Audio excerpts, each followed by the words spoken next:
Hey Waffle Gang, I do hope you are well. My name is Mark and today we're checking out some more relationship stories, and if you do love a Reddit story, why not consider hitting that like, that subscribe, maybe that notification bell too, and let's crack on with today's first story.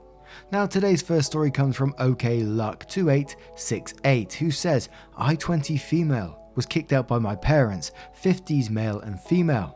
If I move them with my estranged aunt, 30s female, they will completely disown me, but she is the only family that will take me in. I'm a sophomore at college, and my extremely religious parents found out that I do not believe in God anymore by snooping. To them, this is one of the worst things that can happen, so they told me that I cannot come home or live with them anymore, even for breaks. I was supposed to go home for Easter, but they told me there's no point in me coming and celebrating a religious holiday, and cancelled my ticket. My aunt picked me up and I'm in a spare bedroom writing this. I'm thankfully not dependent on them for college tuition at all, but I was for housing for next semester. They were going to pay, but they have cancelled my lease. I have an extremely heavy course load and I don't work because of it at their insistence. When I moved to her state for college because it was the best program, they made me promise I wouldn't contact her, but I stole her number from my dad's phone. She only lives 30 minutes away from school. She, her husband, and her mum have treated me so well. She buys me stuff so that I can focus on my studies instead of work, and she gives me a weekly allowance for things my parents wouldn't buy. She has no children of her own. She's my dad's half-sister. He didn't meet until she was in her mid-20s, and she is the complete opposite of him. When I told her everything that was happening today, she automatically told me that I could live with her and her husband in their spare bedroom. She knows it's a bit of a drive, but she has a car she is willing to sign over to me with no strings. Her own words.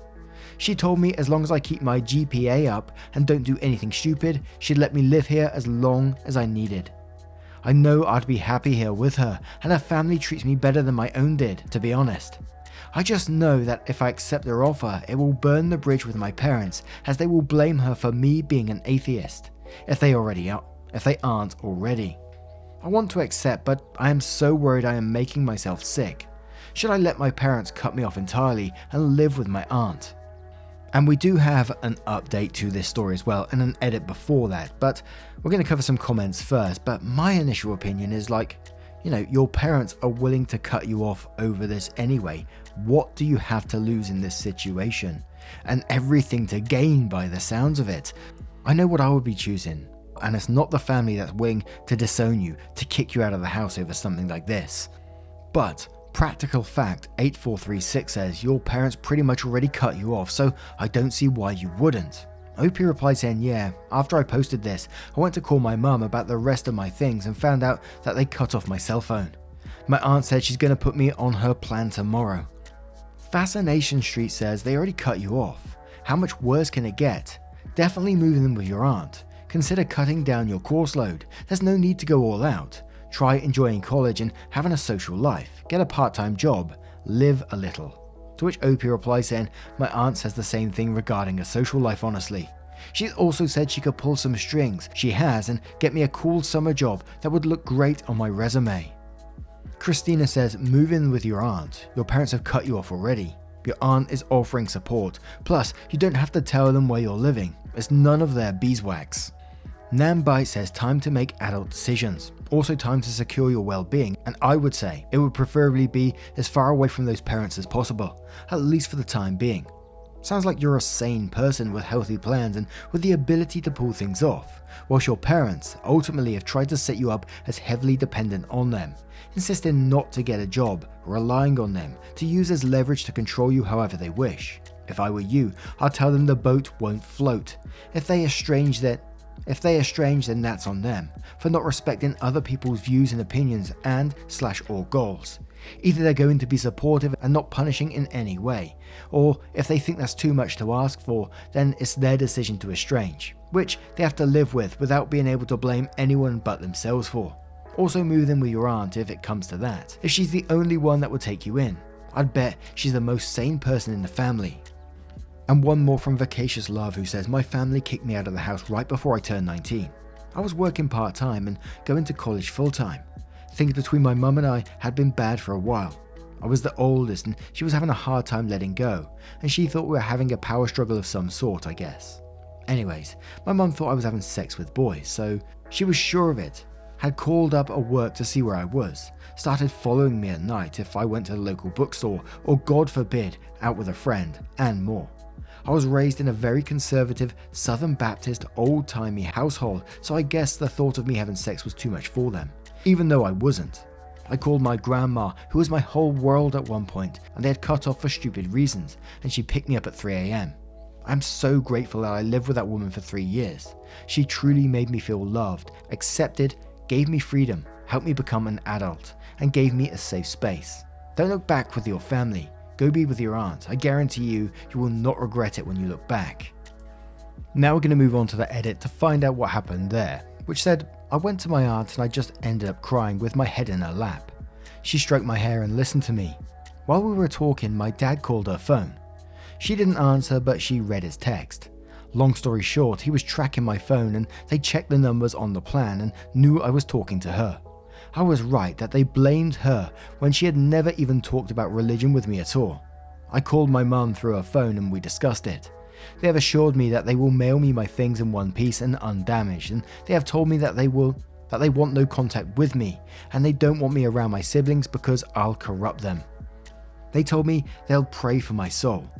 I have all my important documents. My aunt is taking me to the dorm to get my stuff tomorrow. I'm not going to stay in my dorm until May because she is concerned for my safety due to her experience with my grandfather. Thank you all for your kindness you have shown me. Now, let's move on to the update to find out what happened there. Hello, it's been a week and I thought I would make an update. My aunt Ashley became immediately concerned with my safety. When my grandfather married her mum, we call her Abby, it was an arranged marriage through Abby's dad. When my grandfather hit Abby, Abby ran away but my grandfather kept finding her. She and my uncle Joe went and helped me pack all of my stuff in my dorm. She added me to a car insurance and I will be commuting for the rest of the semester and will be living here until graduation if I want. My parents were taking off all of my stuff, like as emergency contacts. I'm also taking the opportunity to tone down my coursework.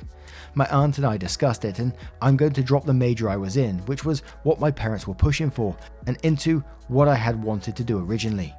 It's not much further off, but it's a much more mathematical field. My parents had firmly told me I couldn't do it because it was a man's field and I'd be robbing a provider of the ability to care for his family. Thankfully, I'll only need one extra semester and my financial aid is covered. My parents kept their word and sent my stuff intact, after I warned them that I kept screenshots and wouldn't hesitate to take them to court. I got it by Friday. They packed everything and nothing is missing that I can tell. They did put my religious stuff in a separate box with a note telling me that they hope I make my way back to them. They also sent all pictures of me that I knew hung in the house. My senior photos, prom photos. Aunt Ashley took them and put them in different frames and hung them on our walls. I have to admit, it hurt so much, I cried for a few hours. I had a lot of time to think and I'm starting to realize that everything about their love felt conditional ever since I can remember. I never felt I could be myself or else they would stop loving me.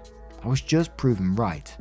They sent me a text stating that they were blocking my number and social media, but I could email them if I ever returned to the flock.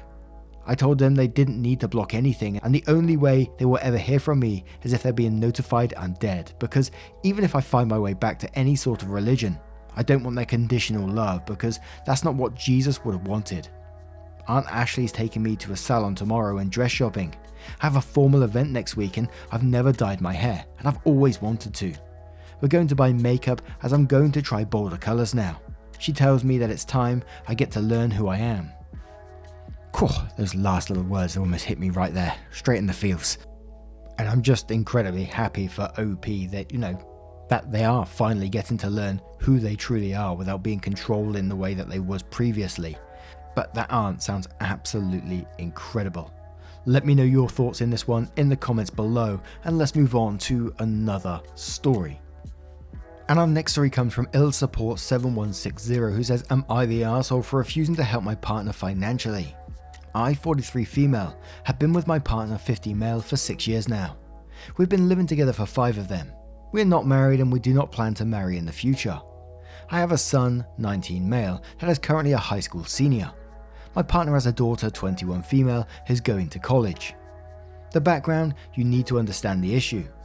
When I met my partner, I was a widow of 3 years. I'm lucky enough to have a very lucrative business and some family money. Also, my late husband left a substantial estate, including the house we live in. The house is a family home, so it passed to my son as the only heir. My partner also makes good money, and the difference in our lifestyles was pretty much negligible. But while I and my late husband made sure not to spoil our son, he was responsible for keeping his room clean. Even though we have a housekeeper, he had chores during the weekends. We taught him how to cook, his allowance is reasonable, he has to save for expensive purchases like a car, PS5, etc. My current partner and his ex-wife spoil their daughter rotten. Due to an incident when we first moved in together, she demanded my son's bedroom since it was the second biggest. Got rejected since it was his home and she only spends the weekend. And after some family therapy, we agreed that she will be treated like a guest by me. She will have to follow the house rules, and that's it to the extent of our relationship. Now, while she is spoiled, she is a good girl, academically excellent, except for the aforementioned incident, very respectful and just a pleasant young woman. The problem is that I did not know the extent to which my partner spent money on her. He pays some money as rent that I put in my son's college fund, and we split the common bills in half. Everything else is our own responsibility, so we don't know much about each other's finances. Now my son is planning to do a tour of East Asia during the summer, and I was happy to give him the money to do so as a gift for getting into a very prestigious college. When my stepdaughter heard about it, she asked her dad to pay for a tour of Europe since he didn't send her on one after she got into college. He agreed because he never says no, but he came to me asking me to lend him close to $30,000 because he can't afford the trip on his own. I am not even giving that much to my son, and his plane tickets are more expensive. I refused. I said that since this wasn't an emergency, he can save and send her on a trip after she graduates college. Now he is not talking to me, saying I am choosing favorites. I have no relationship with his daughter, so I don't even know how that is applicable, and that I am putting money over his happiness and relationship with his daughter. So, am I the arsehole? I can easily afford to lend him the full amount, I just don't want to, because his reasons are not convincing enough.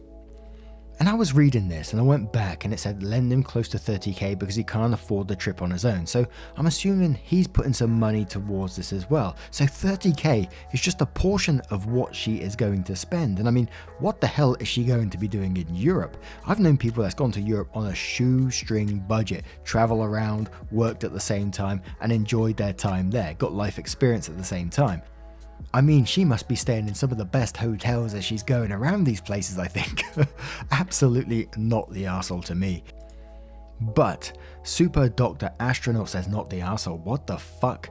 My first European vacation was when I was 31 years old and cost a total of roughly $2,500, including airfare.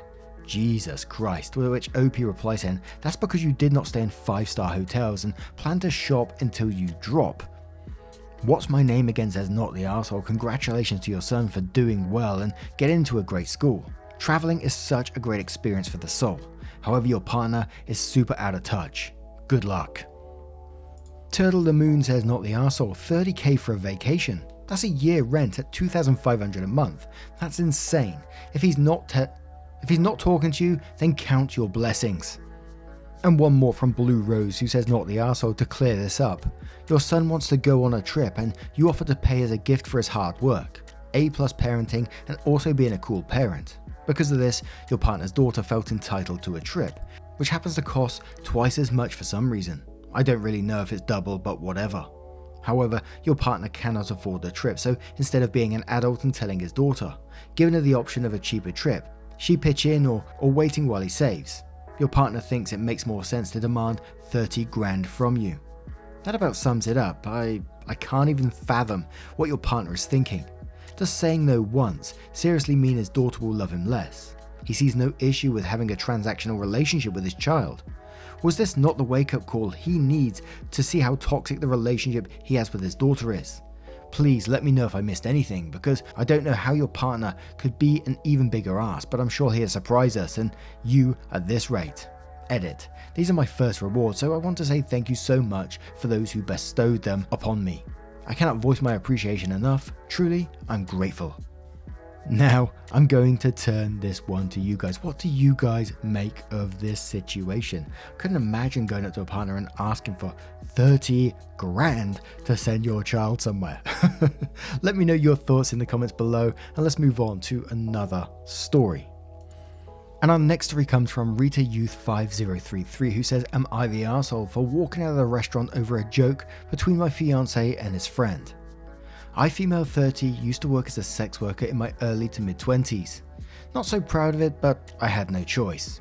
I had to get money to be able to keep my siblings and myself from homelessness. I met my fiance Martin, male 32, over a year ago. He knows every single detail about my life and every day tells me he loves me no matter what. His family are literally saints, so I kind of hit the jackpot in the in-laws department. However, his friends, not so much. Some of them make comments about my past and throw in some words I find rather offensive, but I thought to myself, girl, you just being too sensitive, just let it go. Last week we went out to a restaurant to celebrate Martin's birthday with his friends and family. One of his closest friends, Antonio, has a habit of making nasty jokes and laughing publicly. Martin was talking to his friends while I was talking to my mother-in-law talking. Antonio looked around and praised the restaurant and the atmosphere for the party. Martin nodded after Antonio told him he's lucky he got all that for his birthday, then complained about not having family to celebrate his upcoming birthday. He then told Martin, perhaps I can borrow my name for some BJ on my upcoming birthday. I was appalled, but when I turned to see how Martin would react, Martin just laughed and said, lol, well, how much are you willing to pay? I froze. Now, I might have overreacted, but I had a terrible look on my face as I looked at Martin. Then I got up, gathered my stuff including the gift I got him, then started making my way out. My in-laws noticed and I could hear Martin yelling after me. He followed me outside begging me to wait, but I kept walking. He said it was just a joke between him and his buddy and I was overreacting for no reason at all. I started arguing with him about how he was not only okay with his buddy humiliating me, but playing along in his god-awful joke. He insisted I overreacted and was being oversensitive. I got into a taxi and went home. After he came back, he started complaining about how I embarrassed him and ruined the celebration by walking out. I reminded him of what he did and he said it was just a joke. And the only one who has an issue with my past is me, and I should seek therapy for being too sensitive all the damn time. Now look, you started off this post by explaining, Martin knows every single detail about your past and what you went through to get money onto the table for your siblings to keep you from homelessness. And you said you're not proud of it and all this kind of thing. And it's clearly a sensitive subject for you as well. So when his friend made this joke, he should have closed it down immediately, not played along with it. And even after he did totally fuck up, he told you were being too sensitive and you need therapy for it. Absolutely not the arsehole in the slightest. But Pom Desang says, not the arsehole, dump him. Talking about pimping you out isn't a joke, it's a fundamental lack of respect for you. You are not being sensitive and you could be proud of your past as a sex worker and it still wouldn't make what he and his friends are doing / saying is okay. This, for your information, is exactly why they always have something to say, because Martin not only allows it, he participates. Time to pack your things and go, OP. Martin is never going to respect you and you absolutely deserve a partner who respects you. Avakio says, not the arsehole, hun. You've only known him a couple of years and the honeymoon is over. This is him showing you how he actually thinks. To your face, he says he's fine with your past. To his friends, he's willing to joke about taking money in exchange for you. Basically, he's willing to joke about pimping you out. Run. ETA, don't be ashamed of your past. You're a strong, capable woman who doesn't take any BS, and your past that made you that woman. Honestly, sex work is stigmatized and it shouldn't be. You sold your labor just like anyone else does. Be proud of who you are. Inanimate Potato says, not the arsehole. Honestly, that is horrible, and him telling you to seek therapy because you're too sensitive. Nope. Although you may need therapy from all the gaslighting and emotional manipulation. To me, there's two problems here. One, he is aware that you aren't comfortable discussing your history, and yet he allows his friends to talk to you that way and joins in joking when you have made it clear that you're uncomfortable. Incidentally, how do his friends know? Because if he told them, even though it's all a sensitive topic for you. 2, he sees you as something for him to put a price tag on, even if he was joking. Even if you were okay with these jokes, he didn't even go with, you couldn't afford her or in your dreams. No, it was, how much are you willing to pay? As if he'd be the one benefiting from this make-believe exchange. Honestly, everything about this proves he doesn't see your feelings and experiences as valid. You said this isn't a one-off, and he clearly is brushing you off instead of acknowledging your feelings. You are not less than him, because if you're history or sensitive because he's continually discounting your feelings and allowing his friends to treat you like that. And Economy Voice replies to that one saying, why do his friends even know? He should never have discussed her past without her permission. Total violation of her privacy. If for some unfathomable reason she did give permission, it should have been shared as an overcoming the odd story, not a locker room sewer talk about passing around the BJs. Now, I'm going to turn this one to you guys. What do you guys make of this situation? How would you have dealt with it if you was OP? Would you stay with this person? Let me know your thoughts in the comments below. Now, just a huge thank you from the bottom of my heart for getting involved in today's stories. Your love, support and time, as always, means the absolute world to me. Thank you so much for getting involved. And yeah, I can never thank you enough. And I will see you in the next one. Take care, guys. Much love. Wake up, get up, stretch my legs, eat some breakfast, milk and eggs, brush my teeth up, wash my face, throw my clothes on, start my day. Wake up, I can smell the smoke from the bacon. Let's go, see the sun shining from the windows. Okay, I know that today